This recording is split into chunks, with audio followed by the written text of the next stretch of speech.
Thanks very much, guys. That was a hugely enjoyable and a lively panel. So for our last panel of the conference, last but most definitely not least, we have Boon Chan, who's going to come up and speak to us about very interesting topic as somebody who runs a regulation technology company and a software provider in the blockchain space. Boon's going to talk to us a little bit from a legal and regulatory perspective about how blockchain and distributed ledger technologies can impact wholesale banking in particular. So Boon is a director and head of the market advocacy team within Deutsche's global transaction service. So I'll hand it over to Boon now. Thank you for our last.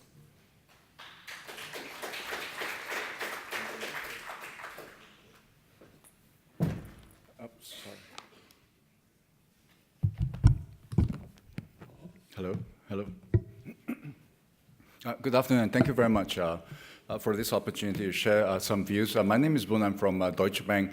I come from a unit called Market Advocacy, part of Transaction Bank, and with thanks to the earlier gentleman who have introduced Transaction Bank. So we are part of the Deutsche Bank Transaction Banking that looks at market changes, notably regulations, laws, policies, market practices, and what it can mean for our product, and then following on, what it can mean for product development, risk control, governance. So it's from this angle that I would like to share some of these views with everybody in the hope to exchange and learn more as well. My presentation will have three parts, essentially. The first part is really on the context that is driving rules and regulations in this context, in this space. The second part will really be, some of the features to note that could be driving particular concerns. And finally, after that, just to give a rundown on some of these concerns. This slide is really to say that, it is developing really fast, right? So we celebrated Bitcoin Pizza about a month ago, Bitcoin Pizza Day a month ago, but that actually came out in 2010, whereby 10,000 Bitcoin exchanged for 10,000 Bitcoin exchanged for 2 pizzas, right? And then 10 years later, the market cap is hovering between 270 billion thereabouts to 400 and something billion. When I first cut this data in January, it was about 400 billion. Last year in December, it was about 700 billion. So it's kind of fluctuating, but we could actually see that from 10,000 equals to 2 pizza into roughly 280 billion. So it has been growing. It was first applied to payments, to retail payments, for financial inclusion and migrant, to service the migrant workers. And then rapidly from there, in a series of incrementalism, it sought to then be applied to B2C, B2B, small SME transfers. And then recently, in the past couple of years, it has also moved on to interbank transfers. So within the same banking group, how do I actually manage my interbank transfers and my reconciliation purposes? So I think, yesterday we heard the gentleman from MUFG who has described some of their initiatives. And recently, from this point onwards, it was looked at, could they be replacing some of the traditional or legacy financial market infrastructure, right? I think we are still coming a long way. I think we have actually came a long way from where it started about 8 years ago, but there's still a lot of development that needs to be done. So, in almost, nearly some of these cases, it's almost like, are we trying to measure how fast a fish can climb a tree, right? So, let's take blockchain for the purposes here, right, to be a mechanism of value transfer. So, that's where this whole how should I say, starting point has been on value transfer, payments, cross-border, C2C, B2C, B2B. So we could see that, from that point onwards, it has also developed into various kinds of coins. All right, so, first type, we call it first type, but, this is really a description, right? So we've got Bitcoin and Ether Classic, and then after that, the development on scalability. Right, recently the layer 2, right, it's almost like a deferred net settlement type of approach towards increasing scalability in manifolds. Then, as a result of the volatility, right, there has been stable coins and peg coins. And then from there on, when the realization is that, well, you know what, Bitcoin is not exactly anonymous, right? It's pseudo-anonymous. So, the developments around privacy-enhanced coins. And then from there, a segue into ICO. So we have, ERC, QRC 20 for ICOs and the crypto kitties. And very recently as well, leading adopters looking at crypto tokens to see how it can actually incentivize behaviors in order to promote certain goals. Like, for example, MobiCoin by Daimler Chrysler in Germany for eco-friendly type of driving. What's interesting is that there are non-blockchain methods coming up like IOTA, super micropayments, that is actually a new segment of the payments market that can come out to increasing interesting implications. So what we'll see here was really applying a cryptocurrency for process efficiency and effectiveness. However, the super micro payment could actually create a whole new segment, especially from a machine-to-machine type of economy, right? So, when we actually start thinking about its application in potentially trade and supply chain finance. But, let's move on to that. So, as from the starting point of being a value transfer mechanism, and the deepening of the various type of value transfer, in recent times, the cryptocurrency has taken on the crypto token label, and then right now it's increasingly termed as a crypto asset or other names. But essentially, it is also spurring a broader range of activities that's right now happening in the market. So from crypto payments, we have DLT applied to trade finance, like the R3 Marco Polo, right? ICOs as early risk capital class. We've got asset-backed cryptos. So I think around this time there is a startup that is going to start launching, right? Crypto that is based on fine arts. There are hedge funds that's right now looking to see from investors' interest to see, hey, can I diversify my risk and my holdings and my returns with a portion of cryptos, right? And which is then leading to, do we need a third-party crypto custodian? And I think next door there is a firm that's actually offering crypto custody services. But you know what? It requires a different lens into looking and evaluating crypto custody services. So if you talk to them, it's no longer terms that is familiar with the custody, but it's more like, are you using a hierarchical deterministic method in case I lose my passcode, right? Or, multi-signature, fine, is it 3 out of 5, 5 out of 5, 5 out of 7, that sort of things. So, cryptocurrency, Bitcoin, right, has deepened in the payments field, but it's also broadening here. And it's also going into now capital markets, post-trade, in the application of distributed ledger technology. And finally, right, one of the things that could come out is what about mergers and acquisition? Mergers and acquisition are not of the company itself, but I was reading a very interesting article whereby it was postulated that could a unfriendly merger and acquisition in the blockchain world, right, go via a hard fork. If I'm able to convince you that I can actually add more features and functionality to an existing rail, and I can bring additional processing power to come up to that 51% magical mark, I can cause a hard fork, take over your existing blockchain, and then after that, to put in my additional features and functionalities. If you are the users of this rail, the token holders, will you actually buy that? If you actually buy that, will you contribute the processing power for this? So it's actually coming out with a lot of very interesting ideas. Now, of course, central banks are actually experimenting into this space. So it's no longer just private sector, but it's also public sector. And there's actually a lot of interest in this field as well. And of course, there are also thoughts about what are the implications on existing financial market stability. So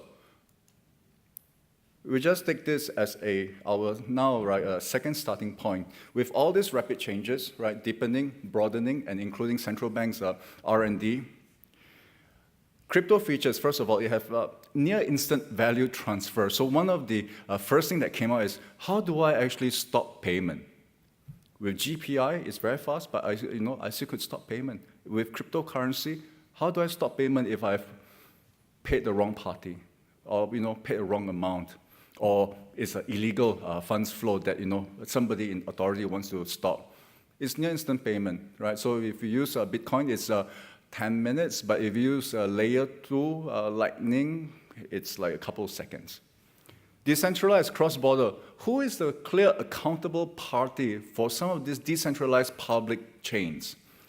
It's pseudo-anonymous and one-way encryption. We'll actually come back to this as we discuss, some of the gray areas here. And finally, right, one thing to note with public blockchain, you have full transaction transparency, but partial human identity transparency. So when it comes to KYC AML, I know the transaction, but I do not know who is making it, and therefore I need actually additional methods and approaches in order to fill in that gap. But can I start relying on those additional methods to fill in those gaps? Because it may be actually quite difficult to get the identity. In Europe, about 2 years ago, there was a discussion. Is the hash pointer to your personal data, is that part of your personal identity? If that is part of your personal identity, should it be captured under personal data privacy laws and regulations? It's almost like, if I give you my address, block XX, unit number YY, that is an address. Is that my personal data? Yes. Is a public key pointing to where my other personal data is residing. For example, in a KYC implementation, is that hash a personal data, right? So there was this discussion. In this part of the region, this sort of discussion at least hasn't really been public yet, but it should be interesting, right, to see if this is actually leading towards classification of view that a public key, private key, or hash could be part of personal identity, which actually brings to another point: pseudo-anonymous data versus anonymous data. Anonymous data typically would be considered outside of personal data privacy laws. But if it's pseudo-anonymous, now that's where the gray area is again. So in your application and in the implementation, this could be some things to consider. In a distributed ledger technology or in the blockchain, I do make that difference. Right, but putting aside all the various descriptors that has been given to who process, when you are processing things, right, are you a data processor or are you a data controller? Regulations will apply differently to either one. If you are a data controller, you are the one who is submitting the data. There's one set of law, right? And the processor submits to another law. Are you processing for the right reasons, for example? The third point, cross-border activities. Increasingly, and we have seen, right, in Asia, in Singapore, there's been a recent consultation on the recognized market operators, whereby it's proposed, right, that certain classification can be applied for crypto exchanges. Essentially, what does this mean? Right, it is approaching from a jurisdictional perspective to say, okay, you need to be licensed, not registered, licensed here in this jurisdiction, and therefore, this jurisdictional laws and regulations starts applying to you.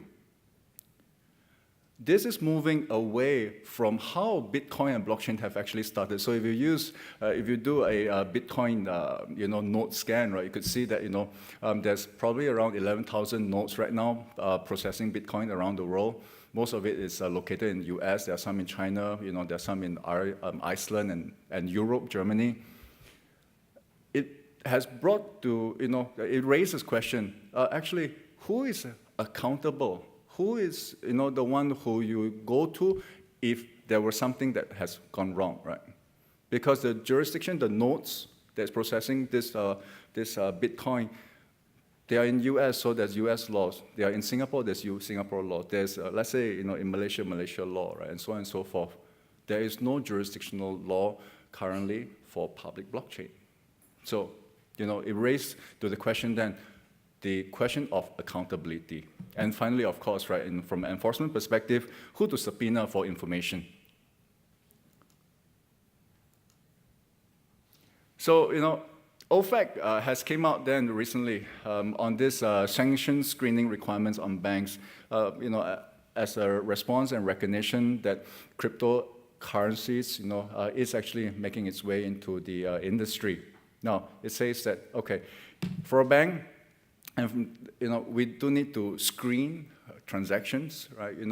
Currently with Swift messages, there is full transparency of sender, the amount, the reasons for the transfer, the beneficial owners. So that's what we screen for. So, and then we screen against a list to say, okay, is this good, is this bad, that sort of stuff, right? But OFAC says, okay, you know what? Virtual currency, non-fiat, should be treated as though you're transferring cash. And therefore, a similar standard should be applied. And you do now screen specific digital currency addresses.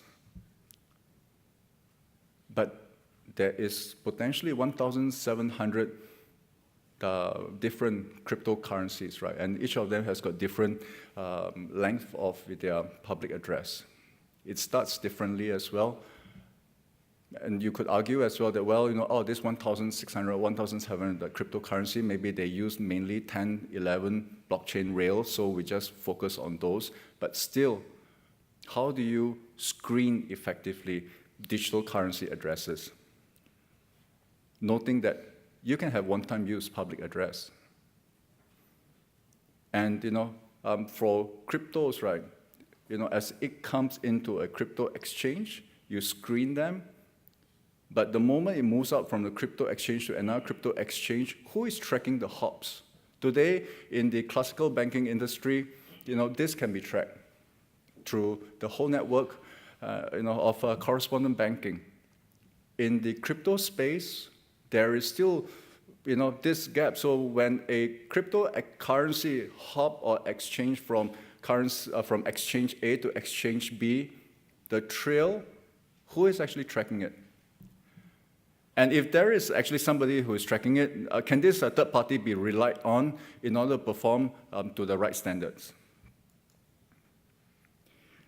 This year, January, so Europol and Interpol came together in Basel, and then they said, you know what, there are concerns, very deep concerns on AML and counter-financing terrorism drivers, right? And therefore, actions need to be taken against services such as mixers or tumblers that are exclusively designed to anonymize transactions. And they've also came up with this recommendation to consider creation of an offense of illicit enrichment. If you actually purposely make it private, could you be seen to be supporting money laundering activities? There are vulnerabilities from technology, and this is, we may say that this is a tail event, but this is a plausible tail event. Today, I can actually register, onto Google using not my identity, somebody else's identity, right? So, I can fake ID. Using a fake ID, I go and apply for a VPN. A VPN, as long as I have got 4 stops, I could almost effectively, right, camouflage my IP addresses. Then in order for me to camouflage further my digital footprints, I use the fake ID, I download a onion browser, which will sweep all my digital footprint, wherever I travel. And then from there, I would go into privacy-enhanced cryptocurrency in order to further obfuscate the sender address, the receiver address, the amount. we may say that, well, you know what, this is imagining. We could always also imagine, right, the comet will hit Earth and all life as we know today, right, will change. It's true. But where is the boundary then? The discussion still needs to be had to, okay, what should be the risk acceptance of this type of scenarios? So this is still something that could actually further develop the rules and regulations pertaining to this area. Just this month, I think, UK FCA issued a Dear CEO to say that, and it's a very balanced letter. There are many non-criminal motives for using crypto assets.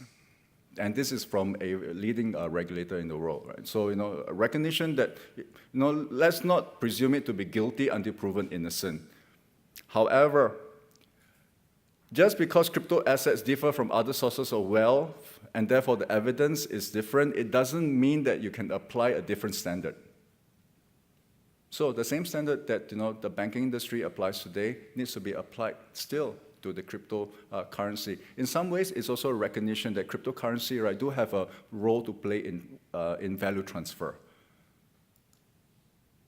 We all know that KYC services are available, right? Thomson Reuters offers, I think, to a number of crypto exchanges. But it's the AML part that is still developing, and we also know that there are leading AML service providers that's in the market right now that's offering their services. And in fact, one of them has just announced earlier this year too that they will be developing a multi-rail browser to try to track, right, as cryptocurrency A gets changed to cryptocurrency B to cryptocurrency C and so on and so forth. So those are still developing. But at the same time too, going back to an earlier observation, full transparency in transaction trail does not equate to full transparency in identity. And in AML, you still need to have that identity part. So how will that actually be fulfilled? Remains to be developed and to be plugged to. In the meantime, for existing KYC documents, is there a need for refresh and remediate? That's a very overall problem. Increasingly as well, from AML perspective, if let's say I transact a certain amount through a crypto exchange, does the crypto exchange need to report this amount to the regulator? We have actually seen this requirement emerging in some of these markets. So any amount above a threshold gets reported. And of course, finally, for the crypto exchange itself, do you block FATF, right, non-compliant countries and territories, Syria, Iran, that sort of those places that they have actually listed as the non-compliant? And in recent time as well, this concept of unlicensed securities have also came out. So are we then moving away from this period of time whereby if I issue a token, I could actually list it in Poloniex in US, in Korea, in Japan. But if I need to be a licensed security, that means to say I may only be able to list my ICO in a particular jurisdiction. So that's where, again, it comes back to the jurisdiction consideration versus cross-border. This is my last couple of slides. In recent times as well, there's been a number of discussions about utility token versus securities, which maybe you can use as safe document, right? Or it could be viewed as a funds construct. But very importantly as well, how do you actually differentiate between this is actually an equity token versus a utility token? Is there a method to actually differentiate besides the use? If we actually take a look from a US perspective, how they have developed, if you talk to CFTC, it's a property. If you, SEC has just said that, well, they don't think Ether is a security, so which means that Ether is no longer under their jurisdiction.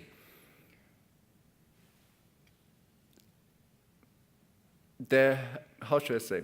Tokens could actually have a payments transfer capability as well as a securities capability, and this is the dual nature or triple nature or multi-nature of a crypto token. So how should it be differentiated? And very importantly as well, to the second question, if today an ICO issues to me an utility token and raises $80 million, I'm a utility token holder. I'm actually an early risk class holder, right? It's almost like a venture. It's an angel type of investment.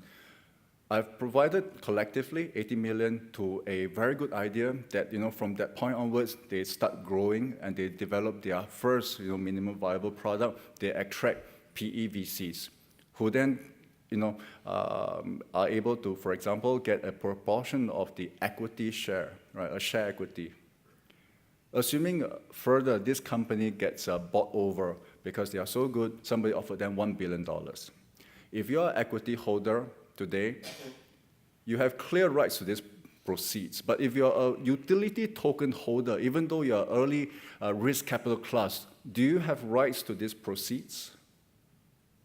Well, this is something that we are looking out to see if there has been any case laws on this, right? If there's any experience in this as well, because I think, while ensuring investor protection is really important here, as a, either a utility token holder or a security token holder, I have, commensurating investor protection. But when it comes to rights to M&A proceeds, right, as an equity holder, I have clearer legal rights to the $1 billion here in this example versus a utility token holder.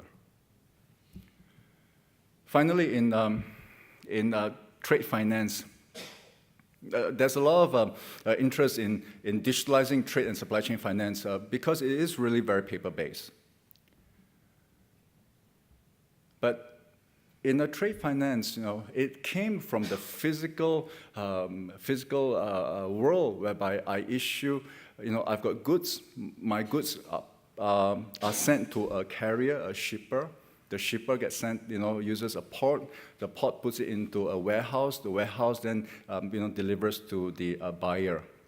In the process, I have a bill of carriage that is created in order to evidence title to the goods that's being shipped. As the goods put into a warehouse, there's a bill of lading as well, which evidence the title to the goods, right? So, a bill of carriage, bill of lading. And then there's a warehouse receipt that further evidences title to the goods that is stored in the warehouse. This is all paper, it's signed. How do you then translate title transfer documents into a digital form that is also recognized by law of court for, claims?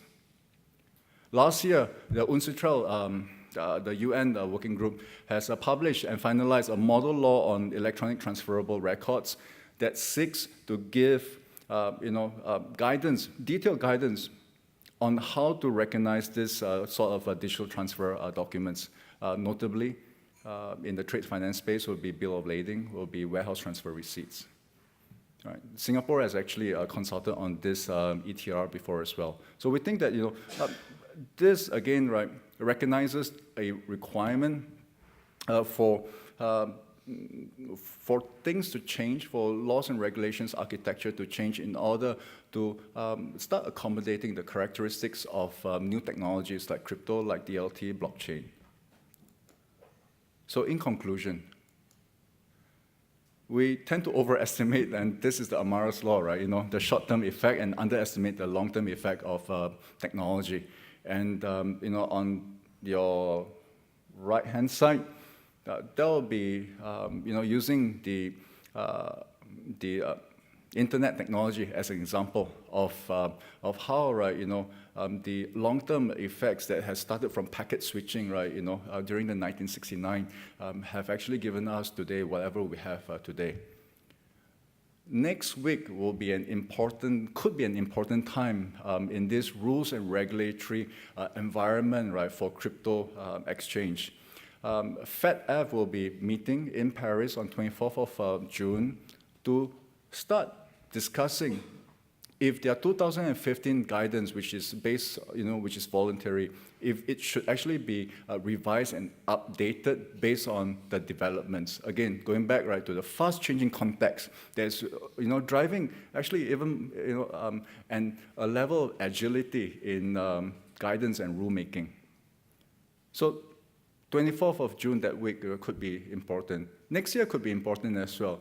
Japan will be hosting a G20 head of state meeting, and it has been pretty clear in various reports that Japan have got this intention, together with other jurisdictions, right, to propose discussions on regulations around this in this space.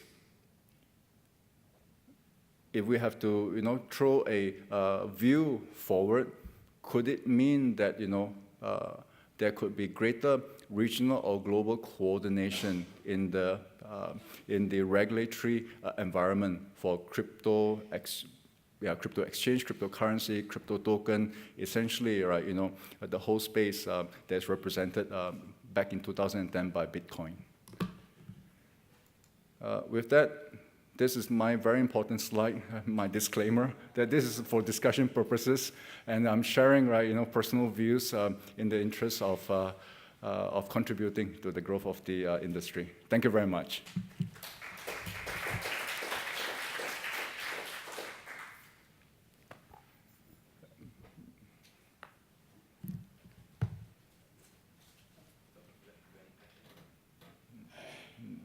No, I guess no questions. Thank you.